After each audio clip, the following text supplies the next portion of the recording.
want you to read it in New Living Translation, Psalms 25. It's a very prophetic to me. Sabi ko, Lord, thank you for this verse. And ano yung aming unang gagawin sa 2025?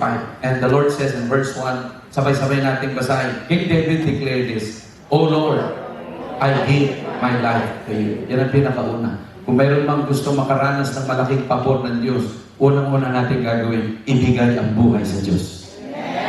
Ang mag-amen, pagpapalain. Verse 2, I trust in you, my God. Do not let me disgrace or let my enemies rejoice in my defeat. Can I say amen? Verse 3, no one who trusts in you will ever be disgraced, but disgrace comes to those who try to deceive others. Say amen. Verse 4, show me the right path, O Lord. Point out the road for me to follow. Say amen. Verse 5, lead me by your truth and teach me, for you are the God who saves me. All day long I put my hope in you. Can I say amen? Verse 6, remember, O Lord, your compassion and unfailing love, which you have shown from long ages past. Verse 7, do not remember the rebellious sins of my youth. Remember me in the light of your unfailing love, for you are merciful, O Lord. 8, the Lord is good and does what is right. He shows the proper path to those who go astray. Verse 9, palakas. He leads the humble in doing right, teaching them his way. 10, the Lord leads with unfailing love and faithfulness all who keep his covenant and obey his demands. 11, for the honor of your name, O Lord, forgive my many, many sins. Next verse, please. Who are those who fear the Lord? He will show them the path he should choose. 13, they will live in prosperity, and their children will inherit the land. Can I have a shout amen to that? Praise the Lord. 14, the Lord is a friend to those who fear him. He teaches them his calling. 15, my eyes are always on the Lord, for he rescues me from the traps of my enemies. 16, turn to me and have mercy, for I am alone and in deep distress.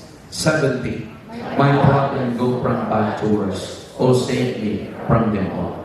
18, feel my pain and see my trouble. Forgive all my sins. 19, see how many enemies I have and how viciously they hate me. 20, protect me, rescue my life from them. Do not let me be disgraced, for in you I take refuge. 21, may integrity and honesty protect me, for I put my hope in you. Last verse, please. O God, ransom Israel from its trouble. God bless the reading of His Word. Palakpakan natin ang Panginoon. This year, 2025, we declare it the year, handa na ba kayo? The year for remembering God's special favor. Hallelujah. Come on. Are you ready? Pakidagdagan lang, please. Sorry ha. Pakidagdagan lang ng special favor. Sabihin mo nga sa katabi mo, special ka ngayong taon. Sinong naniniwala ikaw yan? And I declare it today, lahat ng dumating, tatanggap niyan! Isa pa! Sabihin mo sa katabi, sa sarili mo, special ako ngayong taon. Sino yan? Pamilya mo, negosyo mo, trabaho mo. Now, why David declared this? For remembering. Bakit hindi to? Bakit for? Because you need to remember how the Lord works in your life. Kung paano gumagawa ang Diyos. At sino naniniwala na anuman ang lahat ng ating gawin para sa Diyos, hindi niya yan kalilimutan. Amen. Hallelujah. Say, remembering. Naalala ko lang, sabi ni Apostle Paul in 1 Corinthians chapter 15, and I think that is verse 10. He says in the New Living Translation, I love that verse. He says, what I am now, it is all because of God's special favor. Uy, Sige nga, isa pa nga basahin natin. 1, 2, and 3. But whatever I am now, it is all because God poured out His special on me, and not without results. For I have worked harder than any of the other apostles, yet it was not I, but God who was working through me by His. I declare itong espesyal na pabor ng Diyos. Are you ready? Maranasan mo sa iyong buong buhay. Ngayong taong 2025, claim it. Bakit sinabi natin remembering? For you to be remembered, mga kapatid, una, sabi ni King David verse 1, I give my life to you. Tiyakin mo ngayong taon na ang buhay mo talaga binigay mo sa Diyos. Kasi pag hindi mo binigay ang buhay mo sa Panginoon ngayong taon, baka maranasan mo yung verse 17. Ano ba yung verse 17? My problem go from bad to worse. Kaya sabi ni King David, oh, save me from them all, Lord. And how God can save you kung hindi mo surrender yung buhay mo sa Lord? You need to give your life to God. Kaya yung unang sinabi ni King David sa verse 1 ng 25 ng Psalms, I give my life to you. O Lord, I give my life to you. Kasi pag hindi mo binigay ang buhay mo sa Panginoon, baka yung verse 22 mangyari. Ano sabi ng verse 22? O God, ransom Israel from its trouble. Huwag naman ito ang maranasan ko. Sino gusto makalis sa troubles? Sino gusto makalis sa problem from bad to worse? I give your life to the Lord. Sinong klaro sa Kanya ngayong taong ito? Kahit pinalabas mo na lahat ng fireworks, wala dyan ang solusyon ng buhay mo. The only solution of your life is to give your life unto the Lord. Mahina yung palagpas mo. Shout hallelujah! Anong ginawa ni King David? Sabi niya sa verse 5, lead me by your truth and teach me, for you are the God who saved me all day long. I put my hope in you. Two things. Sabi ni King David, lead me. Teach me. Sabihin na ulit, lead me. Isa pa malakas. Lead me. Teach me. Eh, pag hindi, you know, this year, we need somebody who lead us. Kailangan man-lead talaga ang buhay natin. For you to be remembered ni Lord, at makaranas ng espesyal na pabor, you need somebody who will lead you. Sabi mo nga sa sarili mo, kailangan ko na may mag-lead. Nakasan niya naman, parang malungkot naman yata siya. Pagdating talaga sa leading, minsan yan ang pinakamahirap. I-agree. Isa pa ulit, lead me, Lord. Lead, Lord. Pangalawa, teach me, Lord. Teach me, Lord. Diyan sinimulan ni Haring David ang kanyang buhay. And what happened? The Lord remembered King David. Kaya sabi sa verse 6, alam niyo sa lahat ng chapter sa Bible, ito lang ang nakita ko, napakaraming word na remember.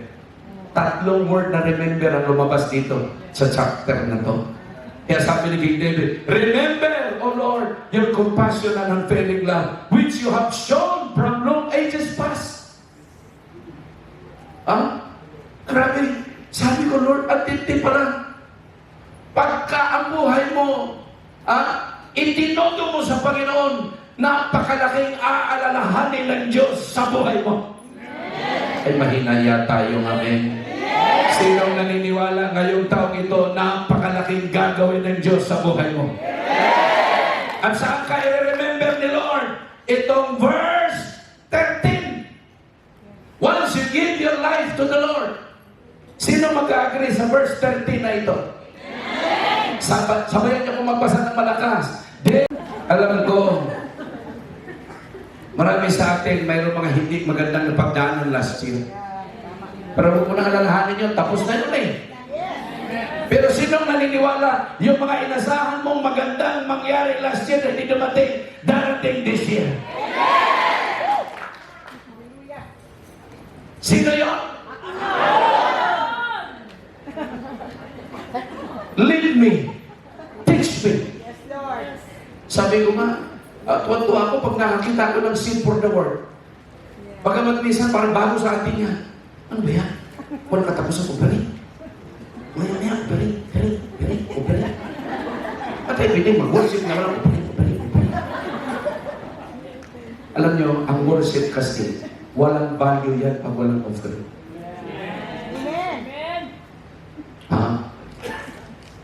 Look at this. Sabi ng Exodus, chapter 23, verse 14. No one may appear to me without an offering. Hindi. Pag ikaw nga pumunta sa kasal, hindi pwede pumunta, wala kang regalo, pahihiya ka. Lalo sa Panginoon. Anak, pakibigyan mo ako ng purse. 20 minutos naman. Exodus 23:14. 15 please, 15. I love that verse. Verse 15 says, next verse please. Okay, ano sabi doon? Celebrate the feast of unleavened bread for 7 days. Eat bread made without yeast. Just I commanded you, do this at the appointed time. You know, anong time ito para sa atin? It's an appointed time to God. Every time when you come to worship, it's your appointed time with God. Yung appointed time pala, mas mataas yan sa word na appointment. Because you sacrifice everything to God. Isipin nung iba sa inyo, negosyante, sinara mo lang yung tindahan mo, mag-worship, appointed time kasi ito para sa Diyos. In-appoint ang time na ito for God. Now look at this. In the month of Abib, you know what is Abib? That is the first month of the year in Israel. Sa ating January. Sa Israel, Abib. Kung babasihan mo sa kalendaryo natin, Abril. Kaya sila, sa April pa lang mag-New Year. Tayo, tapos na. Okay? So, for that is the anniversary of your departure from Egypt. Sinong gusto makaalis sa Egypt ngayong taon? Yung bang, you know, Egypt is a picture of darkness. It's a picture of bondage. It's a picture of slavery. And I declare, every time when the Israelite people remember Egypt, sabi nila, Lord, hindi na kami babalik doon. Kaya shout amen. At sinong naniniwala na ngayong taong ito? Glory to God. Are you ready? Lahat ng nagtalaga ng buhay sa Diyos, mayroong promised land, mayroong blessings of plenty and prosperity. Are you ready? Ang sasalo at lulod na tataga. Isa pa. Yung mga nakaupuan ng plano niya sa buhay. You know, I love people to respond the word because that is the way how you establish your life. Hindi pwedeng bahala ka na, Panginoon. Alam mo na ang nasa puso ko. Oo, alam talaga ni Lord ang nasa puso mo. Kumilos ka rin. Hindi pwedeng puro lahat na lang. Alam mo na yan, Lord. Sabi ni Lord, ano yun? Di ba alam mo na yun? All-knowing God ka naman eh. Ano bang gusto mo? Speak. Ask. And it shall be given. Seek and you shall find. Knock and the door will open. Mayroon kang partisipasyon. Kaya pag mayroon kayong word na dito, nire-release mo ganyan, para makapag-participate ka dun sa word, para klaro sa iyo yung, parang ako yung sinasabi na gano'n. Parang sa akin yan ah. Hindi, bugasan mo.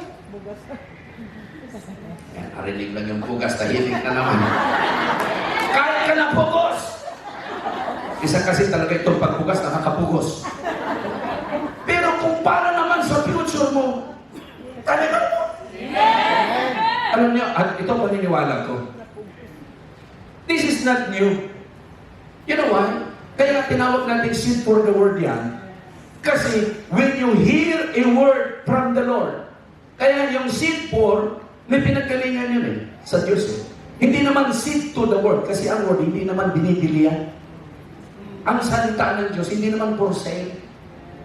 Ang salita ng Diyos, kailangan mong sampalatayanan at gesturean mo. Dahil ang sabi ng salita ng Diyos, kung ano ang iyong itatanim, yun din ang iyong aanihin.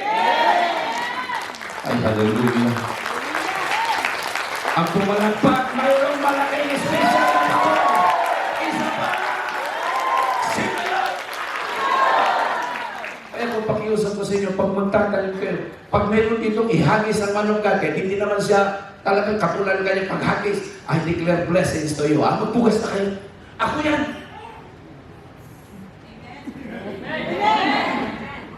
Can I hear that amen? Tinataniman mo yung word.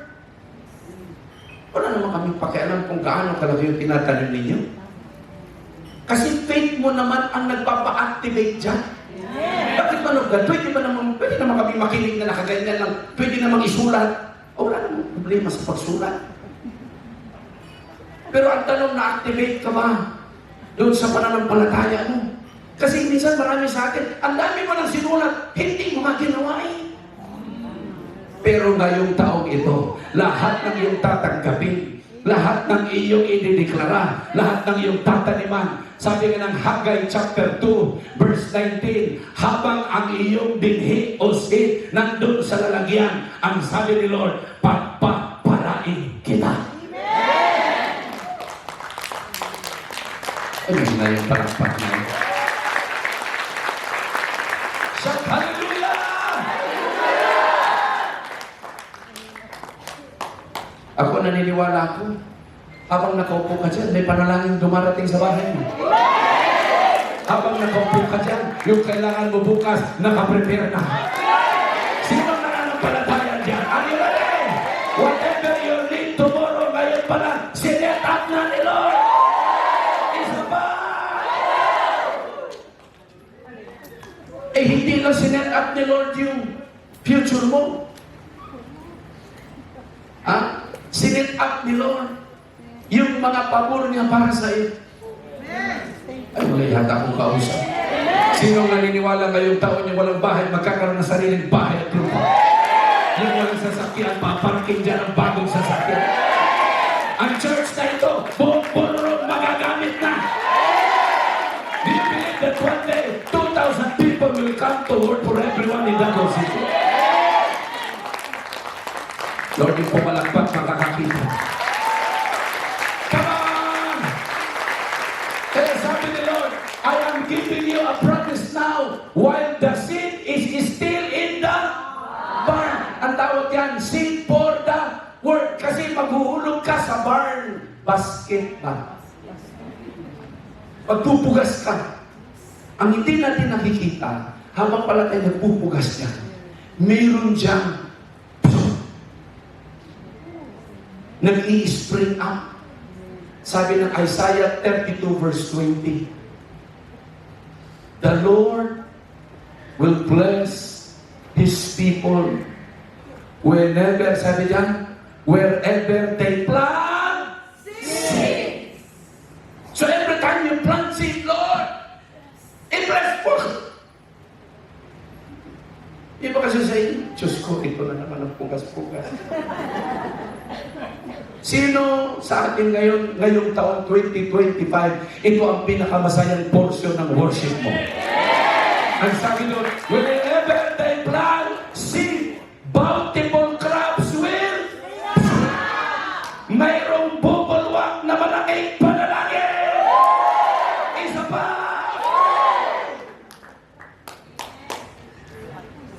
Sige na, pugas na. Yung ibang tao nga ipangluluto na lang, niluluto pa Baka sakaling manalo doon ng 10 million, 15 million. Wala naman assurance doon. Yung iba nga, mas malaki na ang tinaya kaysa napanalunan. Buti kung nanalo. Pero sa Panginoon, mas sigurado ang seed mo. Mahina yung palakpak. Come on! Shout hallelujah!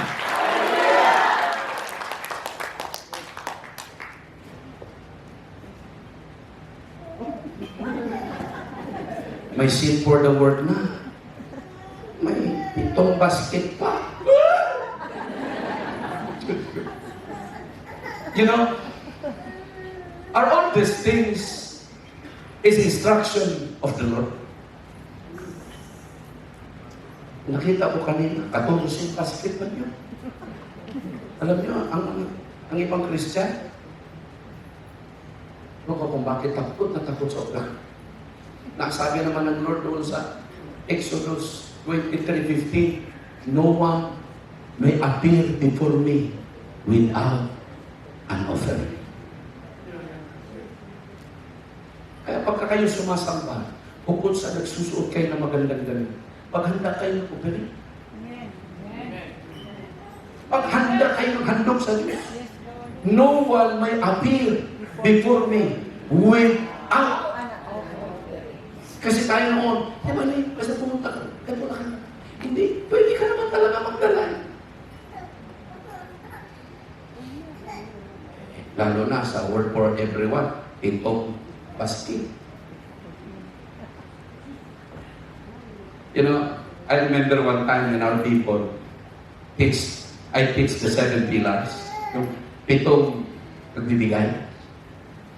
Ganyan lahat sila katahin.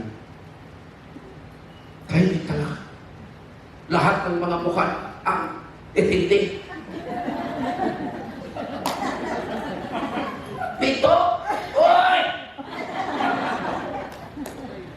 Meron na isang talagang pastor. Pumasok sa church namin. Nakita niya yung 7 kahunan. Kahunan, ganito katataas. Sabi, oy! Diyos ko po, Panginoon. Sabi ko, bakit po? Manong ka? Diyos Christ. Dito. Manong kahon dito. Kung saan ang simbahan ito, pag ginawa mo, wala na magsisimba sa lingkod. Sabi ko, bakit? Ano ba ang lalagyan ninyo? Sabi ko, sumagot yung asawa, platito. Sa inyo, kahon. Alam niyo, binasa ko sa kanya, yung Ecclesiastes chapter 11 verse 2. And it says there, verse 2, give portion to, ilan daw ipuportion mo? 7. Ilan? 7. Mga lalaki? 7. Mga babae? 7.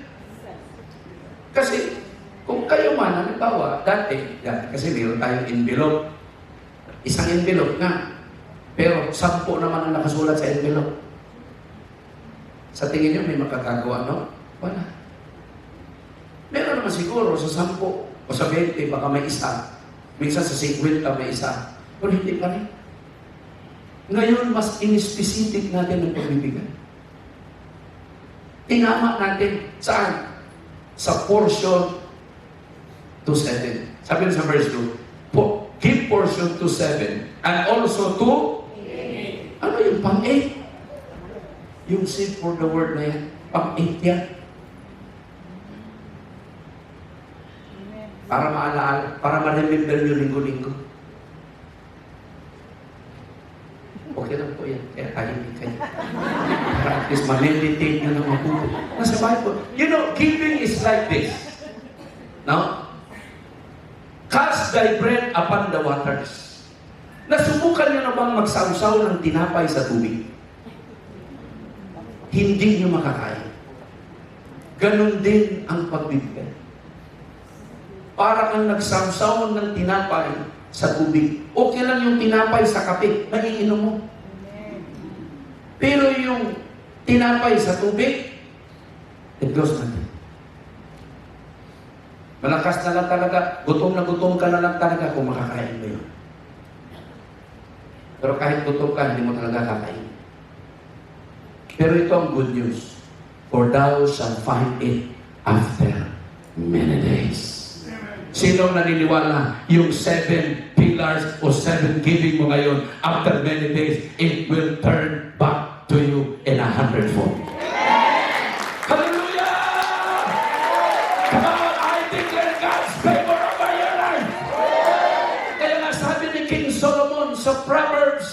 chapter 9, verse 1, wisdom has built her house. She has set up its 7.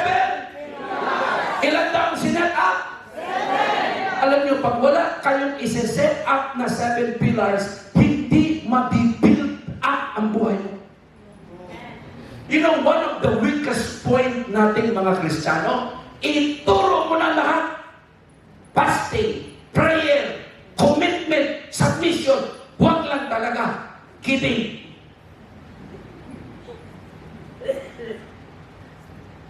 Ay, inubo na.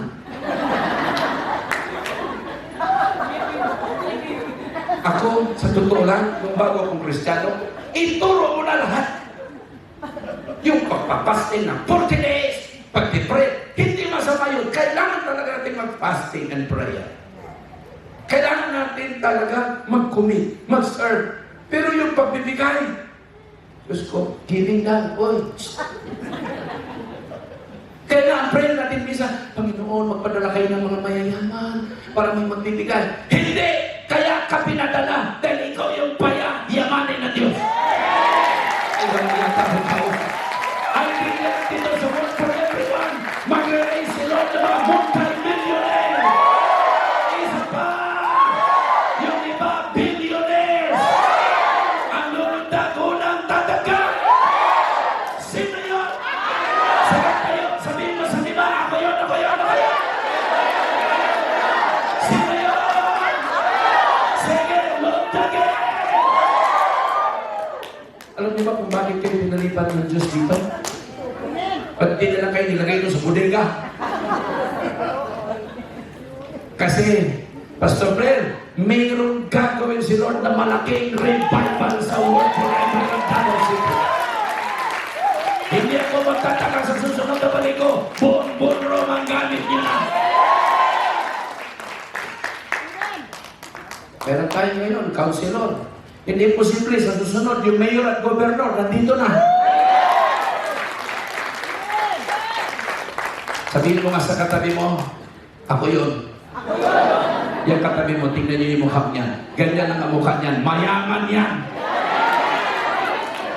Isa yan sa payayamanin ng Diyos ngayong taon. I declare pati lahat ng utang mo bayan. I-remember kami, Lord, this year. Sino yun? Huwag ka matakot mag-7 pillars. Isa, duha, tulo, opa, lima, uno, pito. Diyos ko, bahala na po kayo.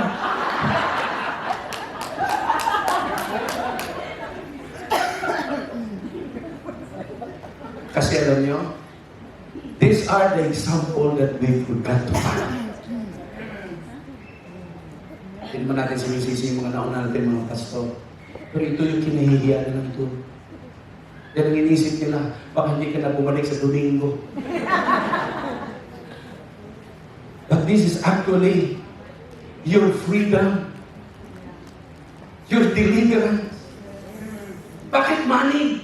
Kasi yan ang pinakamahirap bintangan ng tao.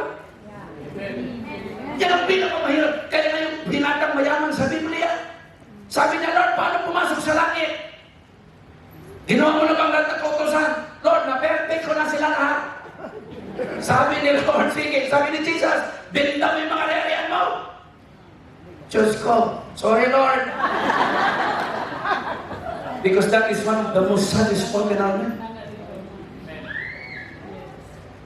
Can you hear that amen?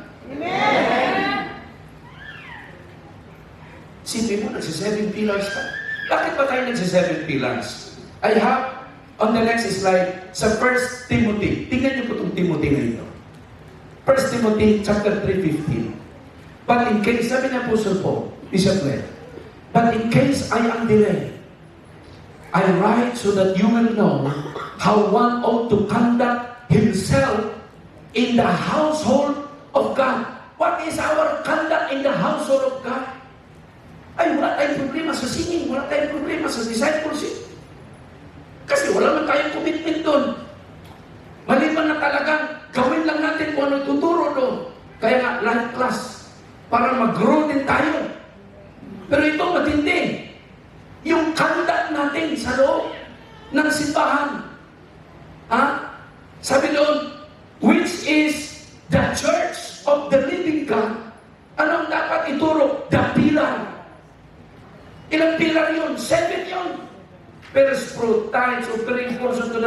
Give to the temple. Hindi ba lalo na ngayon, first month of the year, pag may first fruit ka, Panginoon, Diyos ko po. Ako dito napunta sa simbahan na ito.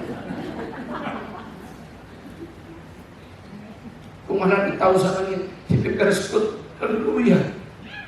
Pero diyan ka naman i-remember din. Ay, wala yata akong kausap. Kaya tayo magpipila para makasupport. Sa totoo lang, itong lugar na ginagamit mo, hindi ba ito libre? Mahal ito. Pagkaalam ko, ito, mga 100,000 ito. Pero nagrasyahan kayo ni Lord, kalahati na lang. Talagang ang papor ng Lord, laging kalahati. Salamat sa linan. Mahal ito. Kaya kung meron mong isa dito sa pinagpapawisan, kahit malakas ang aircon, yung senior pastor niyo. Kung Panginoon, milagro kayo, Lord, makabayad kami ngayon. Dahil ang gusto lang namin, mailagay kayo sa magandang lugar. Maging komportable kayo. Hindi pa ba kayo komportable niya? Sa ganda ng lugar na ito. But, you need to support. Sinong gustong pagyamanin ng Diyos? You know, one of the things why King David blessed by the Lord. Bakit hindi pwedeng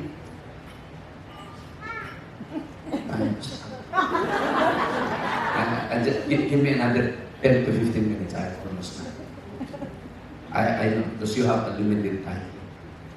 Now, yes. 15 minutes ha. Salamat. Okay lang, Mr. Brent. You know, pagpasok ng year 2025, nag-gesture ko sa mga anak. Sabi ko, kasi hindi ako nagbibigay talaga ng regalo pagka Pasko. Yung mga anak kong nagbibigay ng regalo sa akin. So, my children give a gift. So, I appreciate it. So, nag-gesture ko sa kanila. Ako nagbigay ng regalo ngayong bagong taon. So, I give cash. Siyempre, yung panganay, malaki. Yung sumunod, malaki ng konti. Yung pangatlo, kalahati. Yung bunso, malaki ang bawas. So, basta lahat sila tumanggap naman. So, I said, okay, enjoy. So, pagkadating ng January 1, we worship the Lord. Umiiyak yung aking pangalawa. Alam, Panginoon, bibigay ko ito. Because this is my first food to you. So, I want to offer you. Kaya ka tayo bibigay sa amin ng pera pagka December 31, kaya alam mo kinabukasan mag-worship yung first fruit natin. Balik din pala ito sa Panginoon. Sabi ko naman sa kanila, it's up to you. So, I said, bakit po ba kami binibigyan ng pera tayo? So that the Lord will remember your gifts. At binasa ko itong Psalms 150. You know why Israel was always remembered by the Lord? Sabi sa Psalms 115 verse 12, look at this verse. Sige na, pakibigay. In the New Living Translation, why the Lord remember Israel? The Lord, say, okay, read. The Lord remembers us and will bless us. Sino yan? Sino yan? Sino dito ngayong taon naniniwala i-remember sa the Lord for good things? He will bless the people of Davao City. The people of Word for everyone. And bless the priest. Isa pala yan sa pinakamatinding breakthrough ng Israel. Why these Israelites are so blessed by the Lord? Because they bless the priest. The descendants of Aaron. When Israelites bless the priest, alam niyo po yung blessings nila, ito ang tatamaan niya. No? Verse 13. Sabi sa verse 13.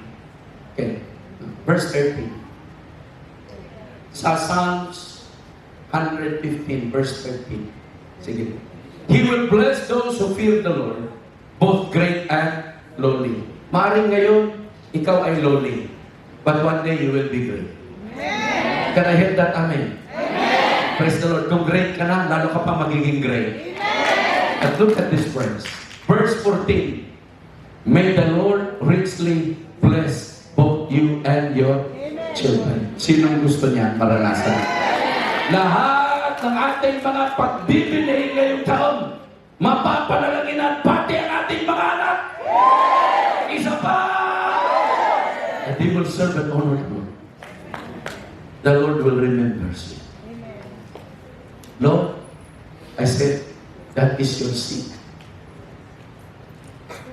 Sabi ko sa mga anak ko, hanap kayo ng manugan. Bless you. That is why King David was remembered because of his gesture. At ito pang pinakamatindi, sabi ni King David. Psalms 132, verse 1 to 5. And it says here, the Lord, remember David and all that he suffered. Sino may mga suffering na pinagdaanan 2024? Parang yung iba, hindi na makapagsalita sa tindi na suffering. Pero sinong naniniwala that suffering will turn into great blessing? Hallelujah! Hallelujah! Humanda ang word for everyone sa malaking gagawin ng Diyos ngayong taon sa ministry ito. Bakit si King David hindi pwedeng hindi alalahanin ng Diyos? Because verse 2, he made a solemn promise to the Lord. He bowed to the mighty one of Israel. Meron siyang ipinangako sa Panginoon. Alam niyo, minsan, ang remembering pala, ang katapat lang niya promise. And what is that promise? Sabi ni King David sa verse 3, I will not go home. I will not let myself rest. Verse 4, I will not let my eyes sleep, nor close my eyelid in slumber. Until I find a place to build a house for the Lord. Uy, grabe. Sabi ko pa, ganito para sa King David. A sanctuary for the mighty one of Israel. Doon pala siya ni-remember ni Lord. And the reason why God remembered King David, because of His promise.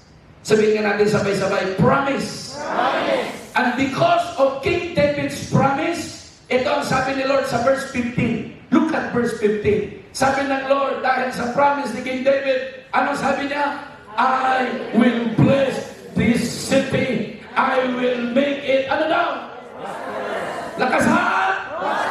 Sinong gusto niyang makaranas ngayong taon? Are you ready?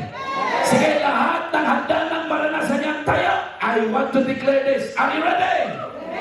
Under the anointing of the Holy Spirit, I declare this year will be your prosperous year. Isa pa! Sino yun? Sabihin mo nga si kaliwat ka, nakatabi mo, ako yan, ako yan. Sino yun? Wala nang upo. Alam niyo, ang sikreto talaga ng remembering God's special favor is when you have a solemn vow to God. If this is my house, if this is your house, this is your sanctuary for us. Ako, I believe one day, ang word for everyone, makakapag-build na mas maganda pang lugar ng ito. Ang naniniwala magsabi ng ano. But remember this, before King Solomon built a temple, nauna mo nang nagpagawa si Haring David ng palasyo. Sandali ha. You know, that is a very, very important to remember. Kasi, mahalaga yan eh. Bigyan mo ako na sa, I think that is on chapter 2, let's go to verse 3. Sabi doon, sa verse 3, Solomon also sent this message to King Hiram at Tyre. Send me cedar logs, as you did for my father David. When, ano daw? He was building building his palace. After building his palace, yung verse 11 nito sa 2 Chronicles chapter 2, doon na nakapag-build ng templo si Haring Solomon. Look at verse 11. King Hiram sent this letter to reply to Solomon. It is because the Lord loved his people that he has made you their king. Verse 12, look at this. Praise the Lord, the God of Israel, who made the heavens and the earth. He has given King David a wise son, gifted with skills and understanding, who will build a temple for the Lord and a royal palace for himself. Before everything was built, it was first the palace of King David. Ito madalas ko rin sinasabi sa lahat ng mga kapatid natin. Makakapag-build kayo ng malaking templo. Unahin niyo ang palasyo ng man of God niyo.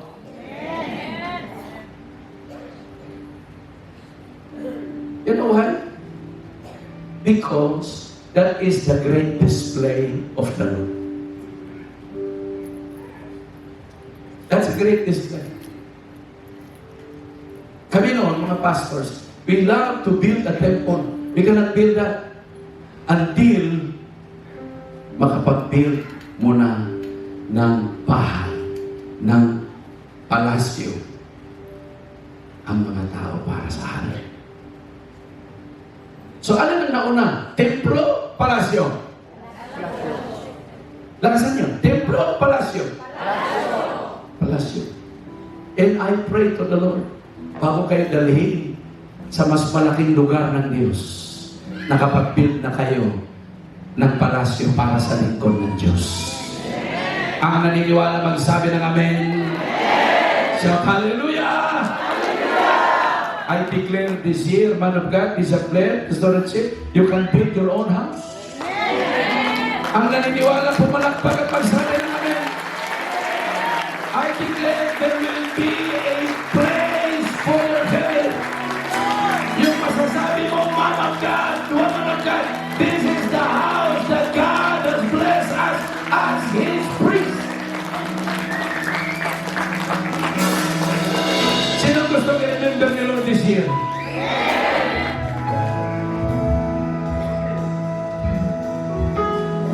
Hindi ko kayo inuutusan lahat ng word for everyone. But this is my declaration. Naway bago kayo makapag-build ng sarili ninyong templo, unahin niyo muna ang bahay at palasyo ng man and woman of God ninyo.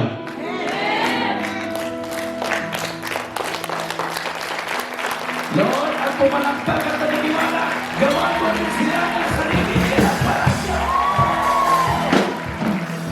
Kanayan na, hallelujah!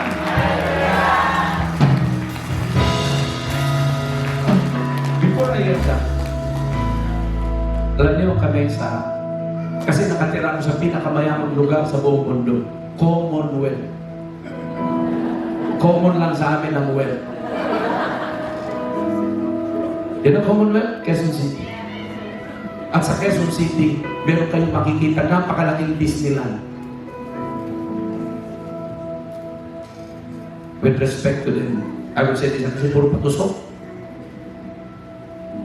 Yung simbahan, INC.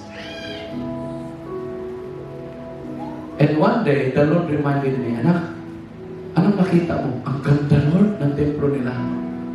Pero pinakita sa akin ng Diyos, yung palasyo, kung saan nakatira, yung leader nila.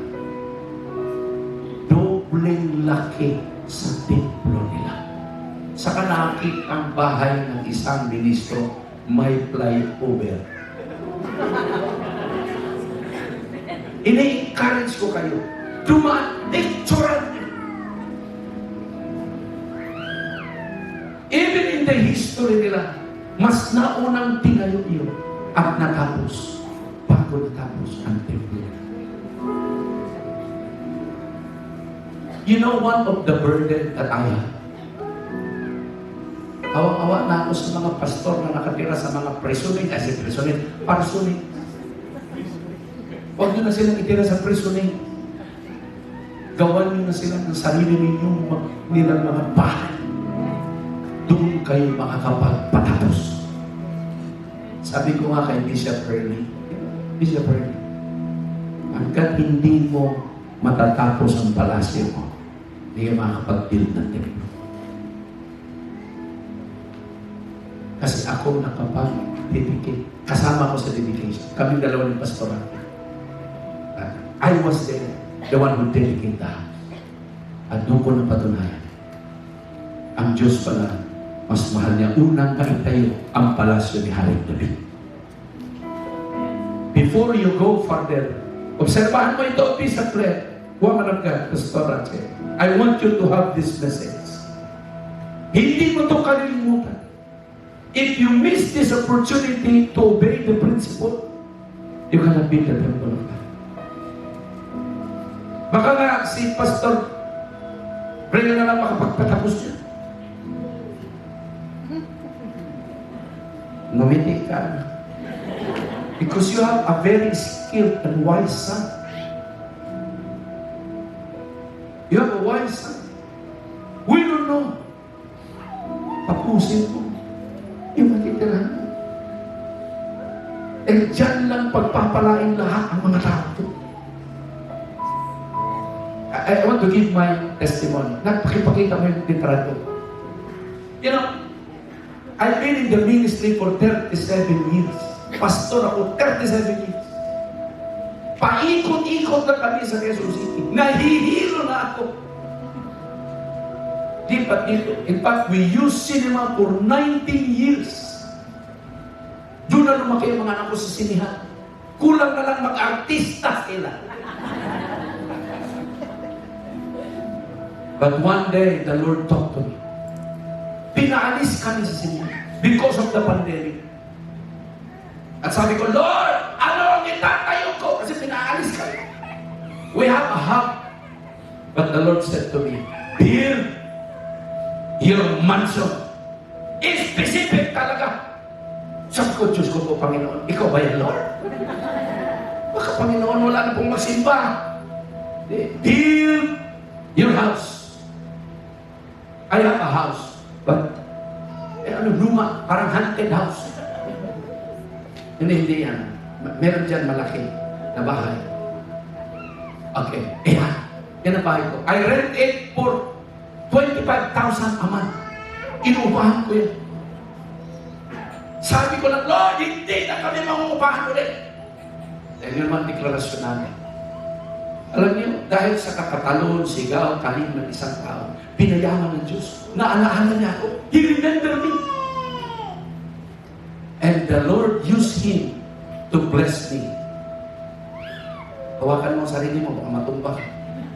Binigyan ako 13 million pesos.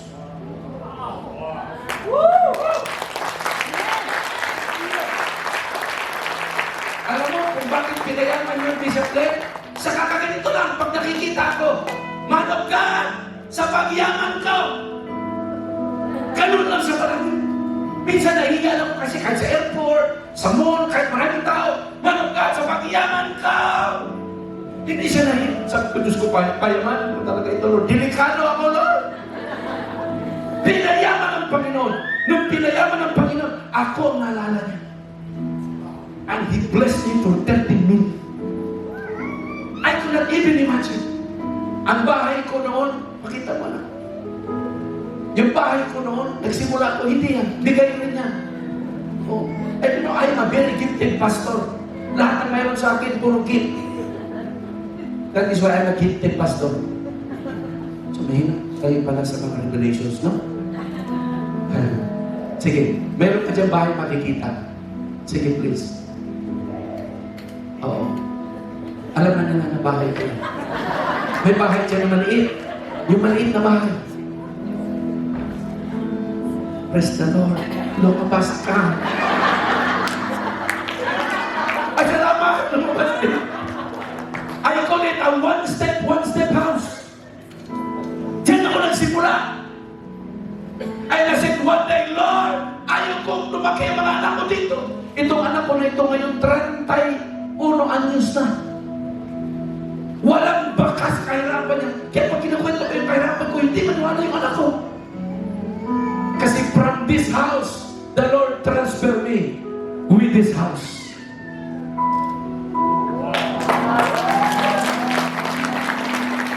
Hindi pa yan. Sige, tuloy na.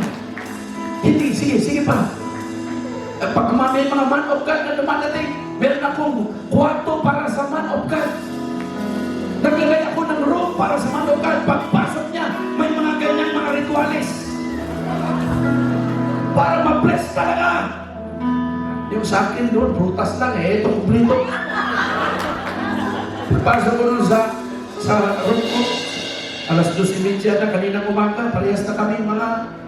Isipin mo, galing pa ako sa 2 araw na conference, pagpasok prutas lang ito, Panginoon, na refrigerator pa. Tulog na lang ako. Salamat man of God. Masarap ang prutas. Pero ganito kami mag-welcome sa mga man of God. Tapos, what happened? Next. Sige. Binless din niya ng Panginoon. Dating www.com, walang-wala, pero ngayon pinagpala.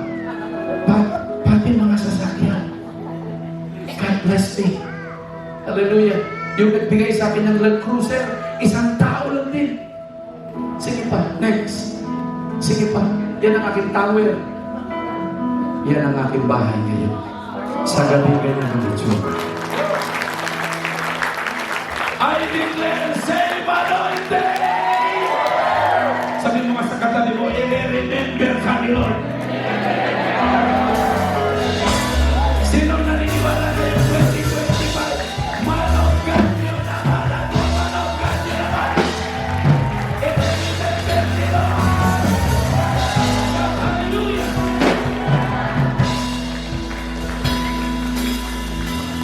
You know, when I build the house, next 2 weeks, we're gonna renovate our church building. We have church building, but we need to renovate it again. We need to start to build again. Pakalaki ng palaki. Alam niyo, gusto kong i-remember niyo ngayong 2025. Your man.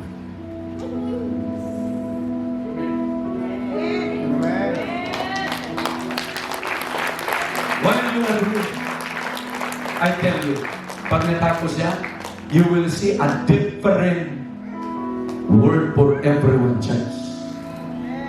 Sinong naniniwala one day, hindi pa kayo lumalabas yung mga tao na dyan na nag-aantay sa pintuan dahil sila naman ang susunod na aatin ng service. Ang pumapalagpag makakakita.